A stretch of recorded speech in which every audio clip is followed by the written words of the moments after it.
আসসালামু আলাইকুম, স্বাগতম মাই ক্লাসরুমের এখনকার রাজধানী থাকবে 21 এপ্রিল 2024 জন্য ডেলি কারেন্ট অ্যাফেয়ার্স শুরু করব, সাথে থাকবেন। আমরা প্রথম যে প্রশ্নটি দিয়ে শুরু করতে চাই, এডিবি জলবায়ু সহিষ্ণু পানি ব্যবস্থাপনার উন্নয়নে বাংলাদেশকে কত ডলার ঋণ দিবে?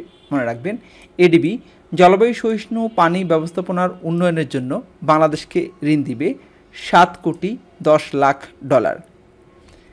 বঙ্গবন্ধু শেখ মুজিব রেলওয়ে সেতুর মোট দৈর্ঘ্য কত? খুবই গুরুত্বপূর্ণ একটি প্রশ্ন। বঙ্গবন্ধু শেখ মুজিব রেলওয়ে সেতুর মোট দৈর্ঘ্য হচ্ছে 4.8 কিলোমিটার। বঙ্গবন্ধু রেল সেতুর মোট নির্মাণ ব্যয় কত? বঙ্গবন্ধু রেল সেতুর মোট নির্মাণ ব্যয় হচ্ছে 16,781 কোটি টাকা। ঐতিহাসিক পার্বত্য চট্টগ্রাম শান্তি চুক্তি স্বাক্ষরিত হয় কত সালে? পার্বত্য চট্টগ্রাম শান্তি চুক্তি স্বাক্ষরিত হয় 1997 সালে।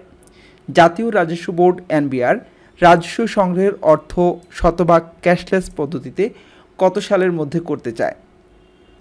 এনবিআর যে অর্থ সংগ্রহ করে সেটিকে শতভাগ ক্যাশলেস পদ্ধতিতে করতে চায় 2041 সাল নাগাদ। পানিপথের প্রথম যুদ্ধ কত সালে সংঘটিত হয়? 1526 সালে। প্যাট্রিয়ট ক্ষেপণাস্ত্র কোন দেশের তৈরি? মার্কিন যুক্তরাষ্ট্র। মালদ্বীপের পার্লামেন্টের নাম কি? মালদ্বীপের পার্লামেন্টের নাম হচ্ছে পিপলস মজলিস। ইসভেন্তিয়া কোন দেশভিত্তিক সংবাদপত্র? এটি হচ্ছে রাশিয়ার একটি সংবাদপত্র। ইরানের বর্তমান পররাষ্ট্রমন্ত্রীর নাম কি? ইরানের বর্তমান পররাষ্ট্রমন্ত্রীর নাম হোসেন আমির আবদুল্লাহিয়ান। সম্ভ্রম যোদ্ধা, সেবা সদন ও একজন ডাক্তার হালিদা, এই গ্রন্থের লেখককে? এই গ্রন্থের লেখক হালিদা হানুম আখতার। কাচিকাটা নদীর অবস্থান কোথায়? কাচিকাটা নদীটির অবস্থান হচ্ছে সুন্দরবনে। প্যাচার দ্বীপ সমুদ্র সৈকত কোথায় অবস্থিত? প্যাচার দ্বীপ সমুদ্র সৈকত হচ্ছে রামু, কক্সবাজার। এবারে আমরা গতকালকের কুইজের উত্তরটি দেখব। প্রশ্নটি ছিল 2041 সালে রপ্তানি আয়ের লক্ষ্যমাত্রা কত? সঠিক উত্তর ছিল $300 বিলিয়ন। অনেক ধন্যবাদ, আপনারা অনেকেই সঠিক উত্তরটি লিখতে পেরেছেন এবং কমেন্টস করেছেন। যারা মাই ক্লাসরুমে এই আয়োজনটি দেখছেন অবশ্যই কমেন্টস করবেন, আপনাদের কমেন্টস দেখতে সত্যিই খুব ভালো লাগে।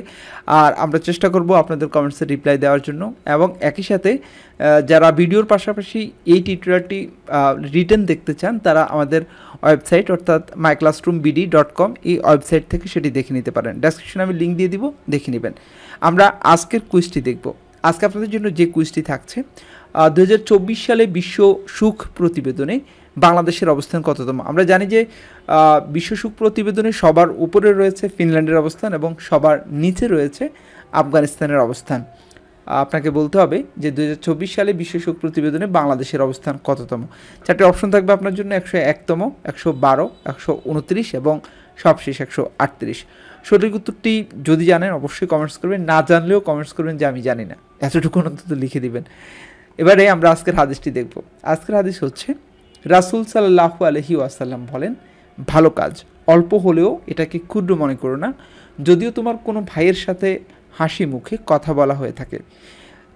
কারোর সাথে হাসি মুখে কথা বলাটা এটা যে ভালো কাজ আমরা তো এটা জানিই না, এমনিতেই আমরা হাসি মুখে কথা বলে থাকি। তা আলহামদুলিল্লাহ এই হাসি মুখে কথা বলাটাও একটা ভালো কাজ, এটাকে ক্ষুদ্র মনে করা যাবে না। হাদিসটি হচ্ছে মুসলিমের 2626 নম্বর হাদিস। আজ এ পর্যন্তই।